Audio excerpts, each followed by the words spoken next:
Hello, Sociology 401 class. Welcome to the podcast of Sexism and Discrimination featuring Kendra, Daniel, Homa, and Tiffany. In the socially segregated and misogynistic world we live in, women are deemed to be weak and inferior. Gilman would bring up that women live in a male-dominated society that leaves women hesitant to developing a true consciousness because of the safety net and familiarity a false consciousness provides, such as reducing themselves to attract a viable life partner. In today's podcast, we'll be exploring the question, how does sexism in historical context affect women at home and in their careers? So let's get started. For the counter-argument, although some people would be skeptical and challenge the fact that men and women are mostly equal, consequences arise from the broader domain of equal opportunity for both sexes in regards to combat. Ultimately, what is at stake here is discrimination in the workforce against women. Although some arguments against women on the front lines have done little to end discrimination, a Marine Corps study finds women in combat is seen as a disadvantage. This scientific experiment was conducted with the test battle, and researchers did field work on this experiment for months to determine the impact of combat on women, and found that reports and evidence show men performed better and got hurt less often. These tests were as close to war as you can get. Men and women fought side by side for these tests, and even the women noted that they can do the same tasks as men, but just at a slower pace.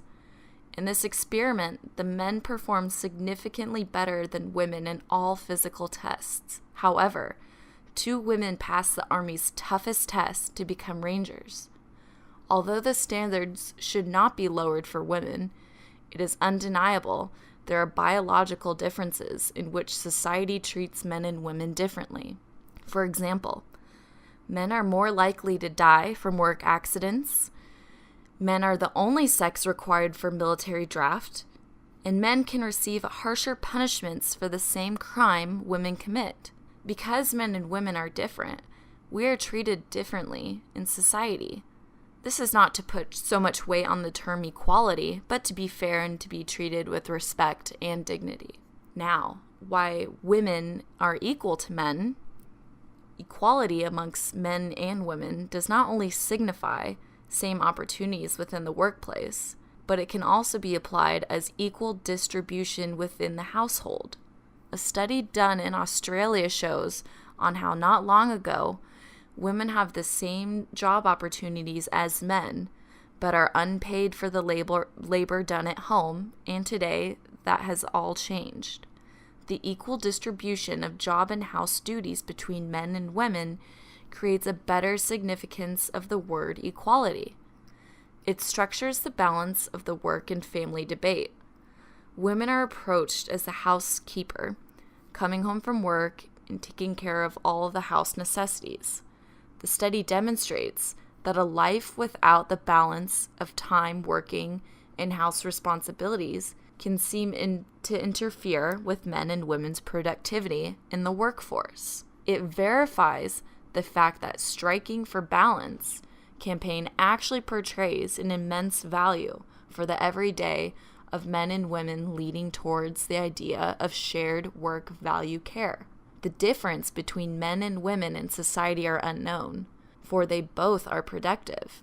The only difference men and women have between one another in most cultures is what holds society back. The act made of equal labor on both work and family portrays the power of unity itself. Sexism has many discourses that follow along with the idea, one of them being the role of the woman taking on household duties. Throughout history, we've seen women cooking, cleaning, and taking care of children, while the man is supposed to be the so-called breadwinner, yet employment rates of women are on the rise.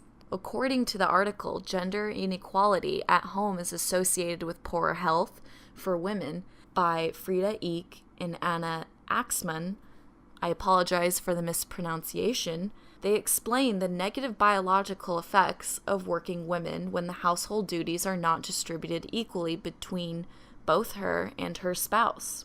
In contrast to the old-fashioned idea of women staying home with the kids, more women are going out and becoming an essential factor in the workforce. Yet most of the household duties, such as cooking, cleaning, are still unequally distributed between parents. Eek and Axman set out to conduct an experiment testing women who had young children and worked at least 50% of what is considered to be full-time hours.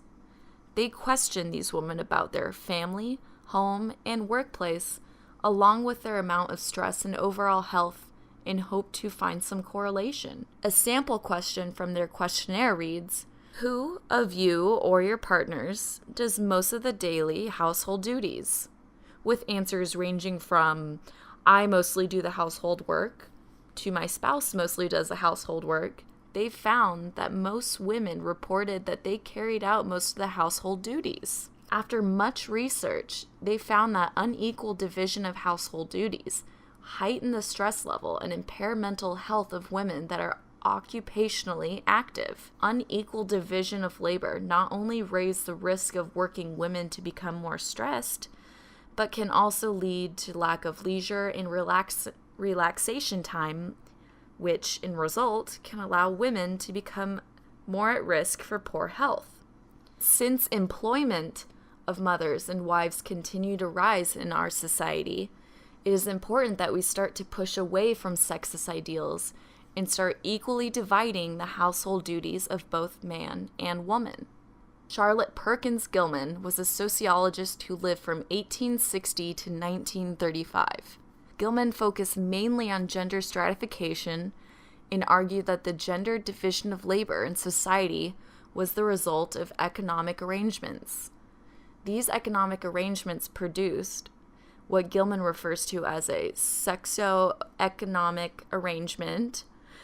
This arrangement placed men at a higher class than women, leaving women to be subordinate to men.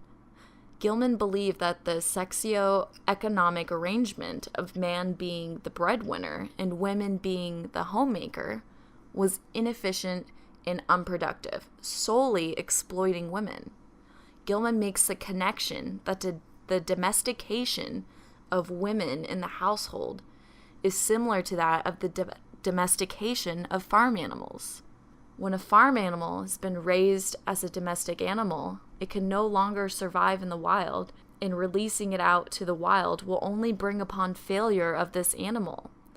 The farm animal will not be able to adapt to the wilderness, leading to the death of the animal. Similarly, this domestication of the woman in the household sets up women for failure upon entering the workforce, as she has not been adapted to being out in that sphere of the world. Gilman's solution to this issue includes disassembling the household and emancipating women economically. This compromises the professionalization household work into things like childcare and working in food service, and creating opportunities for women to work for wages in the public sphere. Additionally, Gilman would argue that creating equality for women, starting by restructuring the household, would allow the woman to become free in the workplace, as she will no longer be held back by her domesticated duties. This freedom will finally allow men and women to be seen as equals.